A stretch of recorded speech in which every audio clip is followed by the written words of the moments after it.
Good morning and welcome back. It's time again for another edition of our weekly member spotlight. We're winding down 2018 and we are very excited to be here with another one of our very valued members, Mr. Gerry Johnson from RentPath. Welcome. Thank you. Thank you. We appreciate you spending your Friday morning with us and coming all the way across the river for this interview. We're ready to dive right in if you're ready. Let's go. All right. Well, why don't you just maybe introduce yourself, tell us who you work for, and maybe how long you've been in the business. Yeah, so currently I'm a regional account manager for RentPath. I've been in the business about 12 years, all with RentPath. Yeah. So when I started with RentPath 12 years ago, we were Apartment Guide. We've kind of evolved. And it's been a great ride. I really enjoy what I do. 12 years later, I still get up and have enthusiasm and excitement for it, so it's fun. And you've always been with RentPath.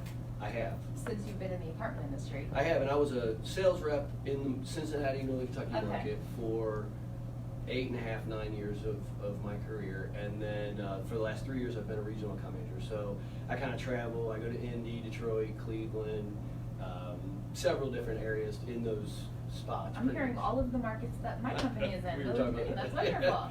Yeah. Well, why don't you tell us a little bit about maybe what you did before getting in the apartment industry and how you made that transition? Yeah, so I was in finance prior to coming into multifamily. I was started as a teller with Provident Bank. In college, I worked that job part-time and then went on to be a full-time employee as an assistant manager at a branch. And did that for a few years and then wanted to kind of take that next step in finance, I felt like, and I became a mortgage broker. So I worked at a brokerage firm for about 5.5 or 6 years, selling mortgages. And actually, that's kind of how I transitioned into this. I worked with a gentleman that had left the industry and gone on to work for Apartment Guide. And he reached out to me and said, hey, I'm working for this company called Apartment Guide. They're looking to hire somebody if you want to check it out. The rest is history. Was finance anywhere near as exciting as the property management industry? You know, it's funny because I compare the two a lot. So I liked finance, I like numbers and things like that, but it's a cutthroat business. Yeah. I mean, it's a tough in that aspect. Where I feel like multifamily is more family-oriented, family-friendly. Right. Your competitors, you're friendly. So I much prefer multifamily. And then there's the wonderful apartment association organizations that certainly finance is bound to have, right? That's right. Well, speaking of the apartment association, I know you are very involved. Tell us a little bit about any professional designations that you have and what involvement that you have with the GCNKAA. Yeah, so I'm honored to be a part of the Associate Council. I've been on council for about 4.5 years. Okay. And just recently was elected the second vice president to the council, so I'll sit on the board of directors in 2019, so I'm really excited about that. For me, that was a goal I had, so I'm excited about it. And throughout my time here, really, it started with me 12 years ago, just going to events, participating as much as I could. Then it kind of evolved into committees and sitting on committees, and I've now chaired several committees. I've done the golf, holiday cheers and auction, trade show. So it's fun just to continue to work and be a part of an organization like GCNKA. Wonderful. Thank you for your service. We appreciate it very much. So having been in the business for over a decade, I'm sure you've had your fair share of experience. What advice would you offer to up-and-coming industry professionals? Yeah, this was a tough question. When I got the questionnaire, it really made me sit back and think. I think the biggest advice I would give is continue to build your business on relationships. And use trust and reliability, integrity as the foundation of those relationships, and that's going to be timeless. It doesn't matter how much technology changes or people come and go. If you've built your business on that, you're going to be successful. I think that's good advice, and it doesn't matter if you're on the associate side or the primary member side. That's very good advice. It's a very small business, a very small industry. Whether you're located in Cincinnati, Ohio, or Detroit, or California, like everything kind of comes around, I've learned. No, you're exactly right. So that's great advice. They always joke, once you're in the business, you're not getting out. Right. Even if you try, you'll be back. Kool-Aid or something, right? That's right. Well, can we talk a little more personal about you? Sure. So tell us about your family. So I am extremely blessed in my family life. So I've been married to my wife Jennifer for 15 years. She's awesome. She's my best friend, and we just love being together. We've also got 3 wonderful children that we get to share them together and kind of be together. So I have a 13-year-old son, Luke. I have an 11-year-old 5-year-old son Dylan and a 7-year-old daughter Savannah. Okay. And what's great about my kids is they're all different. As I was mentioning later in the kind of the profile of the questions, I'm a sports nut. Mm-hmm. I love sports. I've played them. I love watching them. Anything I can do. So my oldest son Lucas, who's 13, he is anti-sports. He really doesn't like them at all. Right. So it's been great because he's really into the arts and it allowed me to learn more about that I probably would not have otherwise done without his encouragement. So it's been great.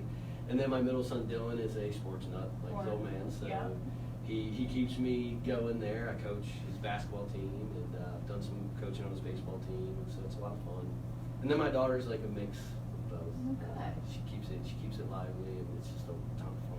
I have a 7-year-old, so we can swap some more stories about your daughter. And it's my daughter too, Yeah. so it's like that's a whole new experience for me. Okay. So it's fun. So you mentioned sports. Who's your favorite sports team? So yeah, this was a toughie question, but I would say overall my favorite sports team is Michigan football. Okay. And mostly because my family is a huge Michigan fan. So every game, I mean, for the last 20 years, probably, well, not every game, most of the games, we get together as a family. So my brother, my dad, myself, all big fans. So we switch houses. Mm-hmm. We go put on all our gear. Mm-hmm. The whole family goes. We cook food, eat, yell at the TV.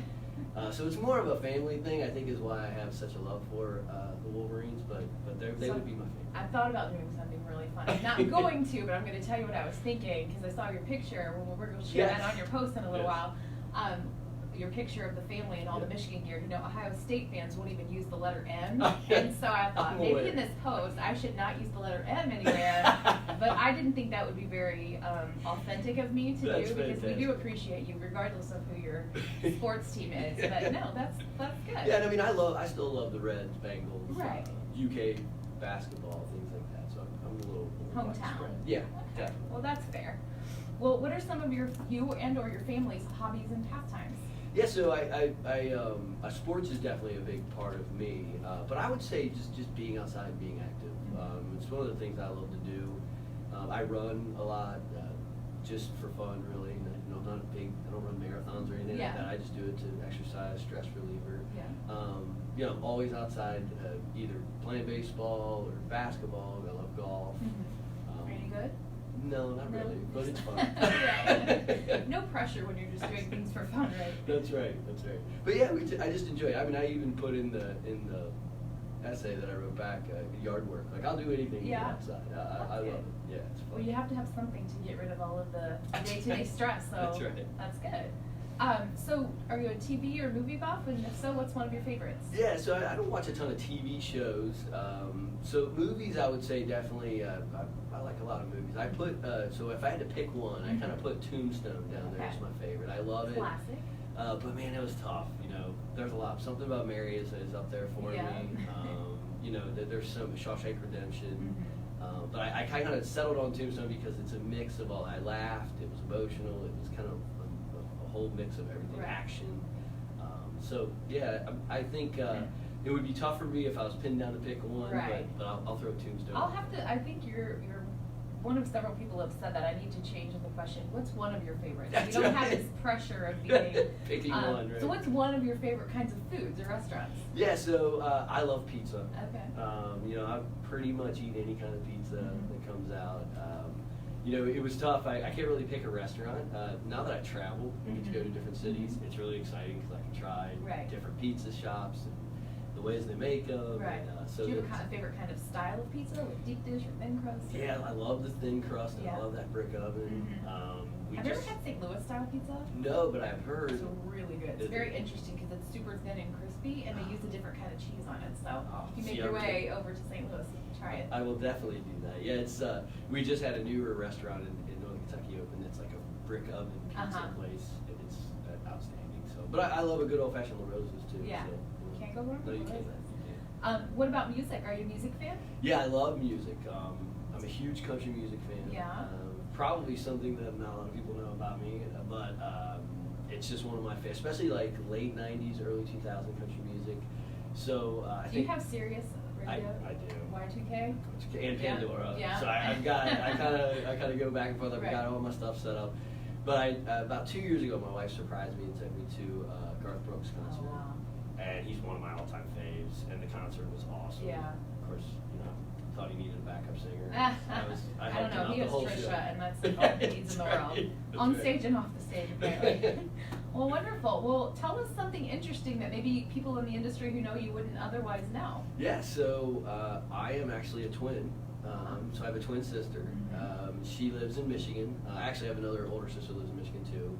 I'm originally from there. I was born, hence the Michigan fan. Right. I lived there until I was about 11 and then moved to Kentucky. So I've been here ever since then. But yeah, so it's just kind of something unique that a lot of people know. We don't have any goofy stories where, like, if I get hurt, she gets hurt. Right. Nothing crazy like Well, that. being that you're different gender, you probably couldn't swap and pretend you were each other in school or anything like that. No, I couldn't do that. Are but you we very were close still? Yeah, very much. So I think I would say all my siblings are. I have a brother, sister, and then my twin sister. We've all been very lucky to stay very close. Okay, well, that's interesting. I certainly didn't know that. Well, thank you again. I've got one last question for you. I try to make it easy. So how do you think people who've worked with you in the industry would describe you as a professional? Well, I'll tell you how I hope they do. I'll start there. So I hope that much like I mentioned before, I'm a relationship kind of person. So trust and reliability, integrity are the things I like to project, and in business and in life in general. So I hope those are the things they would say define me and define how I work and what I do. Well, good. Well, one of my favorite things about what we've been doing here, and I think hopefully everyone's noticed this is an evolutionary process, not just with our little set here. Thank you, Michelle, from the Apartment Association for getting us set up here. But we're just trying to evolve this initiative, and one of the things that we've been doing is reaching out to some industry colleagues. And you'll see this afternoon when we make your post, we were able to touch base with a few people who know you and said some very nice things about you. That's great. So thank you everyone for joining us. We really appreciate your support. I do want to just make mention again, if you or anyone that you know or work with in the Apartment Association are interested in being a featured member of this weekly member spotlight, we'd love to get our calendar for 2019 full to the brim, and please feel free to reach out to me directly or to Michelle or Nancy or Heather at the Apartment Association office, and we'll find a date and time that works well for you and get you over all of the information that you need to participate. We'd love to have this very widespread and talk with people of all of our different management companies as well as all of our vendor partners. So thanks everyone, have a great weekend, and we'll talk to you next week.